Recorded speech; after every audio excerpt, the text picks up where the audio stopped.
ओम शांति। स्वयं सर्वशक्तिमान सर्वशक्तिशाली परमात्मा पिता इस धरा पर आकर के हम बच्चों को अमूल्य जन्म, जीवन कहें, ज्ञान कहें देते हैं। आत्मा जो इतने जन्म से मैली, गंदी, पतित हो जाती है, उसको बाबा श्रीमत की लक्ष्य सोच से हम बच्चों को साफ करते हैं।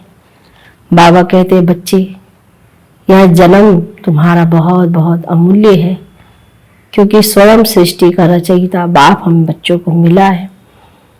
यह स्मृति सदा ही स्थिति को मजबूत बनाती है। ऐसे बच्चे जो भगवान के बनते हैं, भगवान की श्रीमत पर चलते हैं, उनकी आज्ञा का पालन करते हैं, उनको अनेक प्रकार से बाबा की आशीर्वाद प्राप्त होती है। वो बच्चे सदा ही आगे बढ़ते हैं। तो सच्चे सच्चे बच्चे बन बाबा की श्रीमत जो हम बच्चों को पवित्रता की धारणा कराती है, उस पवित्रता को कायम रखना है। कैसे भी करके पवित्रता जीवन में अपनानी है। बाबा की ऐसी अनेक हम बच्चों को श्रीमत देती रहती है, जो हम बच्चों को आगे बढ़ाए और इस पतितपने से छुड़ाए। तो सुनते हैं 19 जुलाई 2023 बाप दादा के साकार महावाक्यों में बाबा बोले, मीठे बच्चे, तुम्हारा यह जन्म बहुत ही अमूल्य है, क्योंकि बाप स्वयं इस समय तुम्हारी सेवा करते हैं। लक्ष्य सोच से तुम्हारे वस्त्र साफ करते हैं। प्रश्न में जो अल्लाह को सृष्टि का रचयिता कहते हैं, उनसे कौन सा प्रश्न पूछना चाहिए? उत्तर में उनसे पूछो, जब अल्लाह ने सृष्टि रची तो रचना के लिए उन्हें फीमेल चाहिए।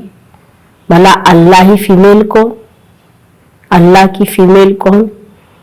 गॉड फादर कहते हो तो जरूर मदर भी चाहिए ना। तुम बच्चे इस गृह राज को अच्छी तरह से जानते हो। अल्लाह की फीमेल है यह ब्रह्मा, यह है तुम्हारी बड़ी माँ। इस बात को मनुष्य समझ नहीं सकते। गीत बजा है, किसने ये सब खेल रचाया, करके अपने आप को छिपाया। ओम शांति। बच्चे जानते हैं, कोई भी मनुष्य इस गीत का यथार्थ अर्थ कर न सके। नाटक बनाने वाले भी नहीं समझते, ऐसे ही गीत बना देते हैं, जैसे शास्त्र बना देते हैं, समझते कुछ नहीं। तुम वेदों के लिए कहते हो ये धर्म शास्त्र नहीं है। शास्त्र कहेंगे लेकिन धर्म शास्त्र नहीं है। अब धर्म शास्त्र से तो कुछ फायदा होना चाहिए। धर्म शास्त्र का अर्थ भी नहीं समझते हैं। शास्त्र अर्थात जिससे कोई धर्म स्थापन होता किसी द्वारा, तो पूछना चाहिए, वेद उपनिषद किस धर्म के शास्त्र है? वह धर्म किसने स्थापन किया?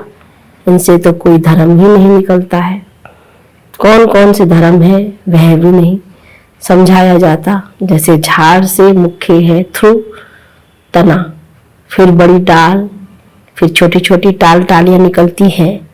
तो बच्चों को समझाया जाता है, यह जो धर्म शास्त्र है, सर्वशास्त्र में श्रोमणी गीता वह है थुर। उनके बाद बाकी सब ठहरे रचना। इस्लामी, बौद्धिक, क्रिश्चियन आदि यह सब कल्प वृक्ष के टाल है। गीता में भी लिखा हुआ है मनुष्य सृष्टि का झाड़ है। तो यह झाड़ का राज बुद्धि में अभी बैठा है। इसका मुख्य थुर है आदि सनातन देवी देवता धर्म। इस झाड़ की भेंट बड़ के झाड़ से की जाती है।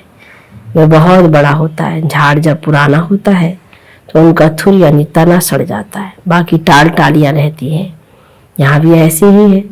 बच्चे जानते हैं इनका थुर जो देवी देवता धर्म था वह अब है नहीं। परमात्मा 24 अवतार लेते हैं तो वह सर्वव्यापी हो नहीं सकते। जब अवतार लेते हैं तो उनको सर्वव्यापी कैसे कहेंगे? नई बात है ना। कितना बड़ा झाड़ है, थुर है ही नहीं। एक भी मनुष्य नहीं जो कहे हम आदि सनातन देवी देवता धर्म के हैं।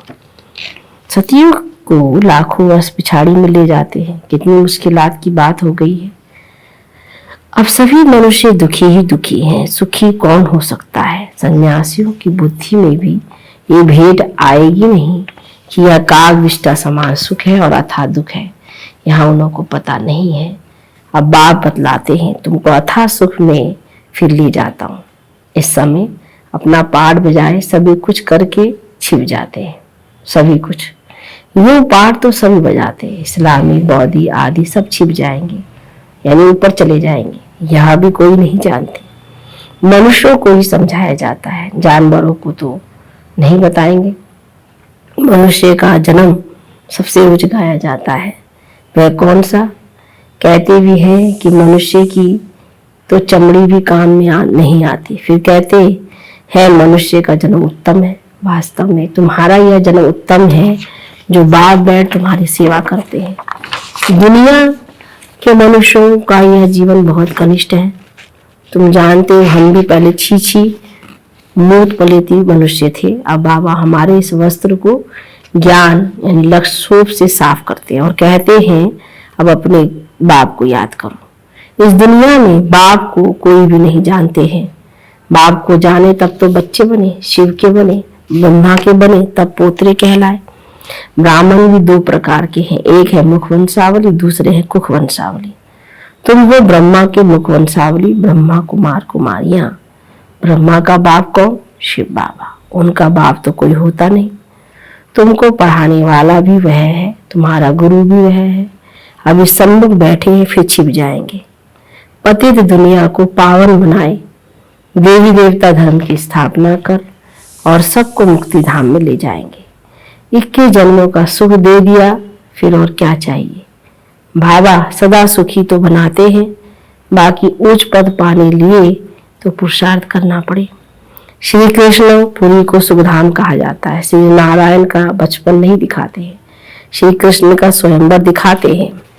अगर राधे से स्वयंवर हुआ तो फिर उनका नाम क्या बदली हुआ, वे दिखाते नहीं।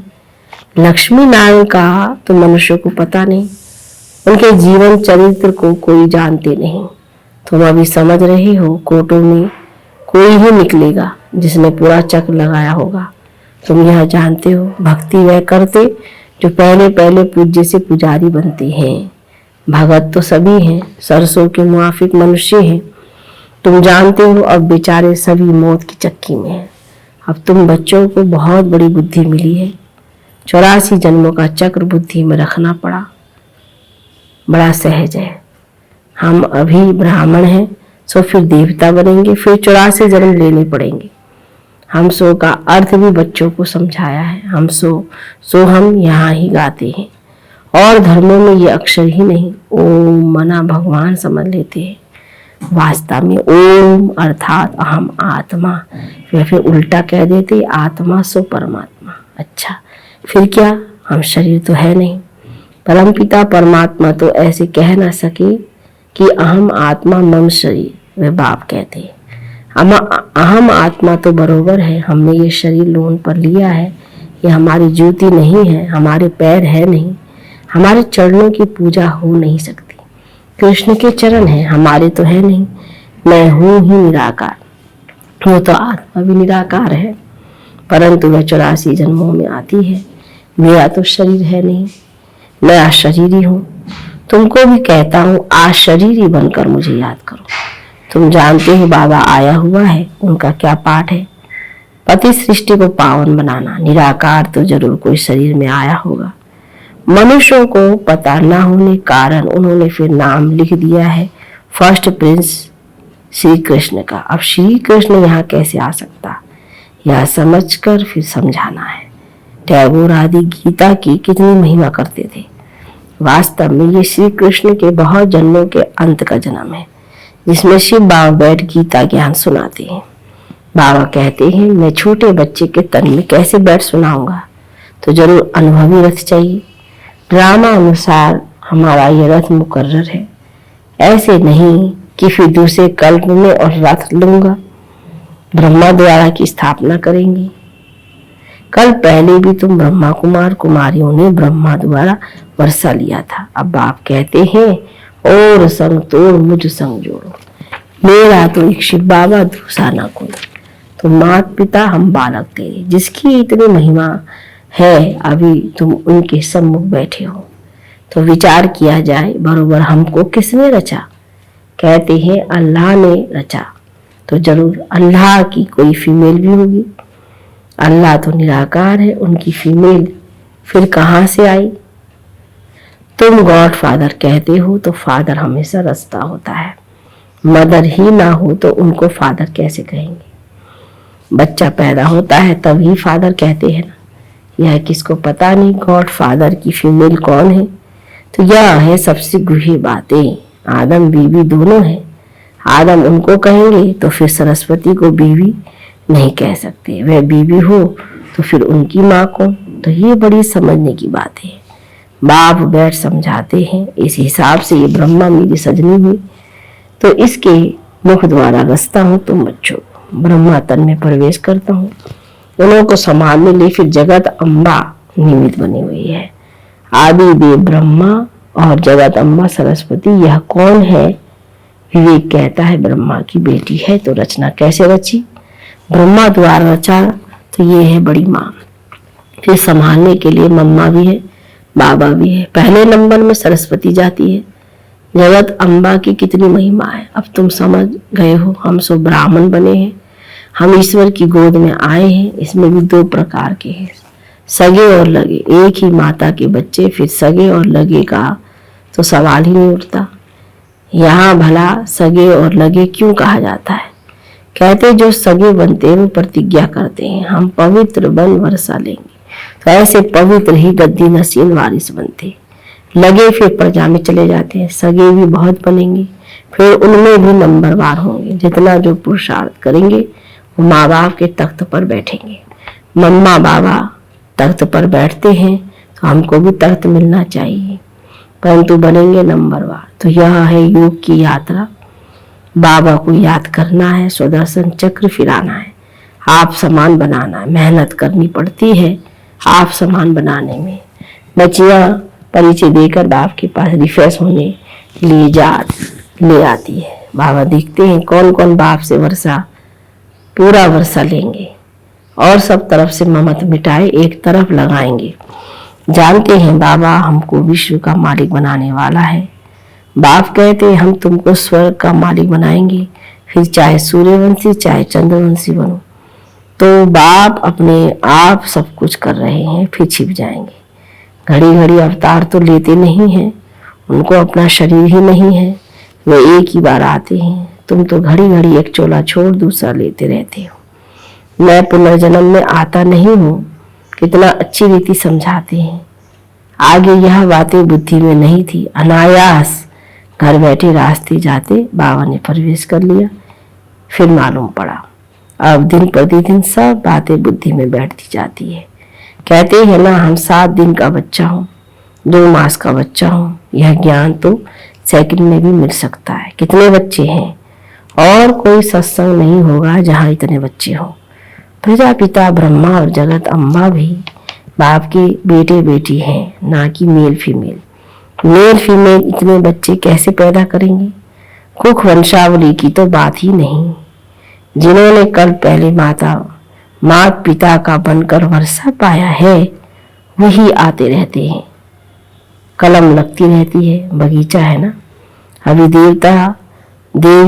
देवता धर्म के फूल तो है नहीं, बाकी सब जैसे कांटे चुभते हैं। ये कांटों की दुनिया है। बाप आकर कांटों से कली से फूल बनाते हैं। श्रीमत पर नहीं चलते हैं तो फिर गिर पड़ते हैं। बाबा समझ जाते हैं ये विकारों में गिर पड़ा, अभी तुम पतित से पावन बन रहे हो। बाप गांधी भी पतित पावन को याद करते थे, चाहते थे वर्ल्ड ऑलमाइटी अथॉरिटी का राज्य। सो तो बाप की स्थापना करेंगे, बाप ही करेंगे। तुम जानते हो अब हमको इस कर्णपुरी से कृष्णपुरी में जाना है। भारत में सतयुग था, लक्ष्मीनारायण का राज्य था। 5000 वर्ष की बात है। 5000 वर्ष से पुरानी चीज कोई होती नहीं। लाखों वर्ष की तो कोई चीज रह ना सके। देखो तुम बूढ़ी माता है, गुड़गांव से आई हो माता पिता पास, जिनसे वर्षा मिलना है। बाप भी बुढ़ियाओं को देख खुश होते हैं। 5000 वर्ष पहले भी आकर वर्षा लिया था, तो सारा मजार पुरुषार्थ पर है। तुम बुढ़ियाएं इतना ज्ञान उठा नहीं सकती। ये दादा बूढ़ा तो बहुत अच्छा पढ़ता है। तुम समझती हो जवान सरस्वती माँ अच्छा पढ़ती है। अरे यह तो ब्रह्मपुत्रा नदी है, यह तो जरूर जास्ती पढ़ते होंगे ना। यह बूढ़ा सबसे तीखा है, यह तो फिर भी बेटी हो गई। बुढ़ियाओं के लिए भी है बहुत सहज। बाबा को याद करते रहो। ओहो शिव बाबा कुर्बान जाऊं। आप तो सुखधाम ले जाते हो, बस ऐसे खुशी में रहो तो भी बेड़ा पार है। हमेशा समझो शिव बाबा समझाते, इनको छोड़ दो। ऐसे ही समझो शिव बाबा सुनाते हैं तो बुद्धि योग शिव बाबा पास जाने से विकर्म विनाश होंगे। मम्मा भी शिव बाबा से सुनकर सुनाती है। सदैव एक शिव बाबा की ही याद रहे तो विकर्म विनाश होते रहेंगे। अच्छा, मीठे मीठे सीखी लगे बच्चों प्रति माँ पिता बाप दादा का याद प्यार और गुड मॉर्निंग। रूहानी बाप की रूहानी बच्चों को नमस्ते, रूहानी बच्चों की रूहानी बाप दादा को गुड मॉर्निंग, नमस्ते बाबा नमस्ते। धारणा के लिए मुख्य सार में पहली पॉइंट, गद्दी नसीन पक्का वारिस बनने के लिए पवित्रता की प्रतिज्ञा कर सगा बच्चा बनना है और संग तोड़ एक संग जोड़ना है। दूसरी पॉइंट, आप समान बनाने की सेवा करनी है। कांटे से कली, कली से फूल बनना और बनाना है। नए झाड़ की कलम लगानी है। वरदान में कर्मों की गुहे गति के ज्ञाता बन। धर्मराजपुरी की सजाओं से बचने वाले विकर्मा जीत भाव विस्तार। सजाओं के अनुभव को ही धर्मराजपुरी कहते हैं। बाकी धर्मराजपुरी कोई अलग स्थान नहीं है। लास्ट में अपने किए हुए पाप जमदूत के डरावने रूप में सामने आते हैं। उस समय पश्चाताप और वैराग की घड़ी होती है। छोटे छोटे पाप भी भूत की तरह लगते हैं, पश्चाताप की त्राही त्राही होती है। इसलिए उन सजाओं की फीलिंग से बचने के लिए कर्मों की गुहे गति के ज्ञाता बन। सदा श्रेष्ठ कर्म करो और विकर्माजीत बनो। स्लोगन में, जो तन मन धन से बाप पर पूरा बलिहार जाते हैं वही गले का हार बनते हैं। अच्छा, ओम शांति।